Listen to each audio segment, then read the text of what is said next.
माता पिता की लाडली, हुनर से नर्तकी और होनहार आशा पारेख बचपन से चंचल और सुंदर परी नजर आती थी।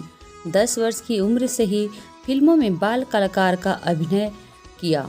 फिर लगातार बड़े बड़े अभिनेताओं के साथ फिल्म कैरियर संवारती रही और एक मशहूर अभिनेत्री बन गई आशा पारेख। दोस्तों, आज की बायोग्राफी आशा पारेख के नाम। तो चैनल को लाइक करें, सब्सक्राइब करें और दोस्तों को शेयर जरूर करें। 2 अक्टूबर 1942 में मुंबई में जन्मी आशा पारेख यह गुजराती परिवार के बनिया जाति की थी। परिवार जैन धर्म को मानता था और आशा पारेख भी जैन धर्म को मानती हैं। माँ सुधा पारेख मुस्लिम थी और पिता प्रणलाल पारेख हिंदू जाति के थे। अलग अलग धर्म के होते हुए भी परिवार में सभी साईं भक्त थे। आशा माता पिता की इकलौती संतान थी। वह एक बड़े बंगले में रहती थी। पढ़ने में होनहार आशा डॉक्टर या आईएएस बनना चाहती थी। माँ के कहे अनुसार उन्होंने डांस इंस्टीट्यूट में अपना नाम लिखा लिया और वहीं डांस सीखने लगी। कुछ दिन बाद वे एक अच्छी नर्तकी बन गई। गुरु पंडित बंसीलाल भारती ने उन्हें अच्छा नर्तकी बनने का सारी कलाएं उनको सिखा रखी थी। जब वह एक शास्त्रीय नृत्यांगना बन गई तो वे कई बड़े डांस शो में पार्टिसिपेट करने लगी। वे विदेशों में भी नृत्य शो करने जाने लगी। बचपन से डांस शो करने की वजह से वे काफ़ी मशहूर हो गई थी। एक बार जब डांस का शो चल रहा था तो उस कार्यक्रम में निर्देशन बिमल राव जी भी उपस्थित थे। उन्होंने देखा कि डांस काफ़ी अच्छा था और लोग काफ़ी तालियां बजा रहे थे। इससे वे काफ़ी प्रभावित हुए और आशा से मिलने का मन बनाया और आशा से मिलने के बाद फिल्मों में काम करने का ऑफर दिया। आशा पारेख की हाँ भरने की देर थी।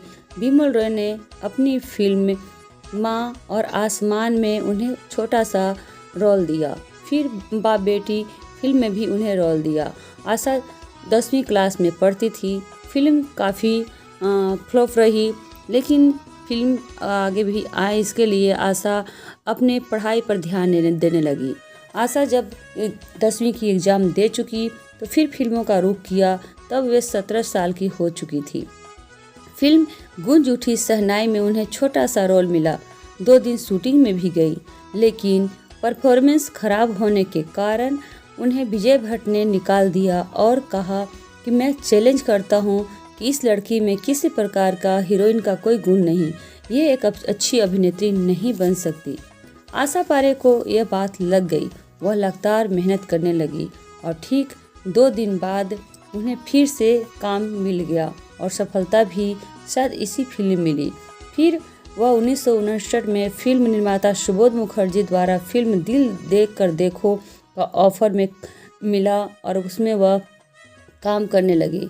इस फिल्म का निर्देशन नासिर हुसैन जी कर रहे थे। आशा की सफलता इसी फिल्म से मिली।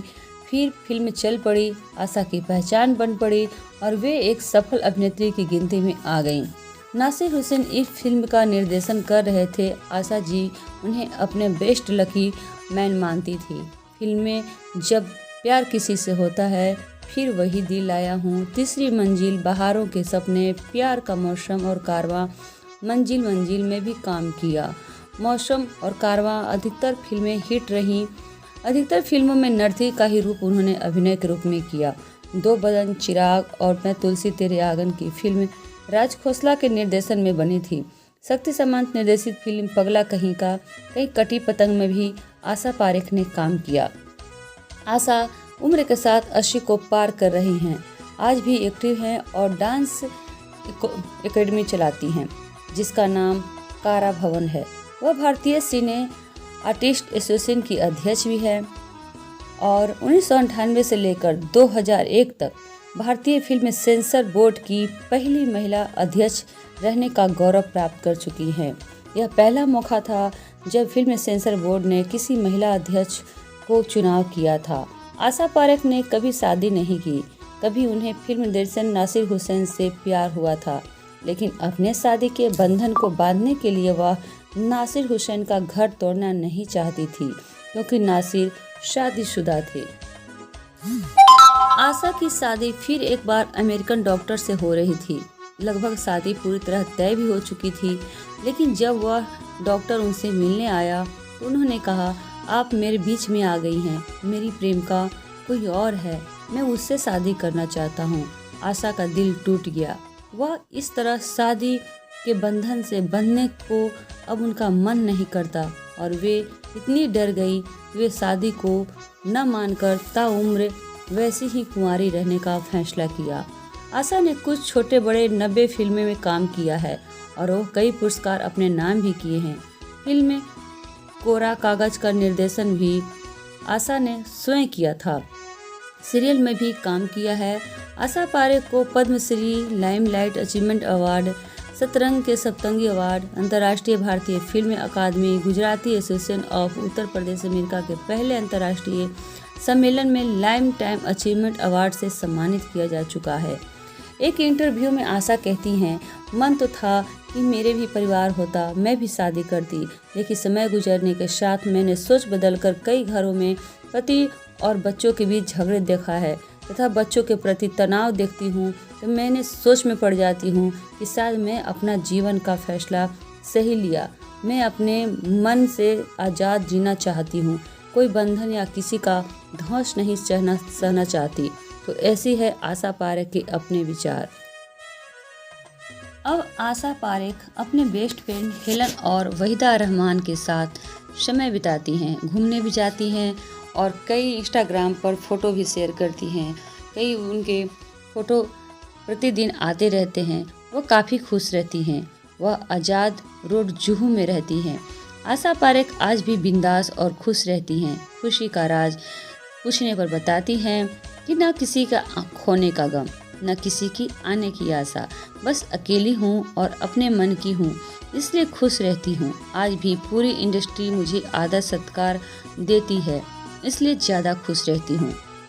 फिल्म अखंड सौभाग्यवती के लिए सर्वश्रेष्ठ अभिनेत्री का गुजरात राज्य पुरस्कार इन्हें मिला। चिराग कटी पतंग के लिए फिल्म फेयर पुरस्कार भी आशा पारेख को मिला है। उधार का सिंदूर, मैं तुलसी तेरे आंगन की के लिए सर्वश्रेष्ठ अभिनेत्री के लिए इन्हें नामांकित किया गया था। 2022 में दादा साहब फाल्के पुरस्कार मिला। 1992 में पद्मश्री से सम्मानित किया गया था। 2017 में उन्होंने अपनी आत्मकथा द हिट गर्ल में अपनी जीवन कथा लिख डाली है, जिसका सहलेखन फिल्म समीक्षक खालिद मोहम्मद ने किया था। दादा साहब फाल्के पुरस्कार 2020 में मिला। यह पुरस्कार 37 साल बाद किसी अभिनेत्री को मिला है। इससे पहले 1983 में दुर्गा खोटे को यह पुरस्कार मिल चुका है।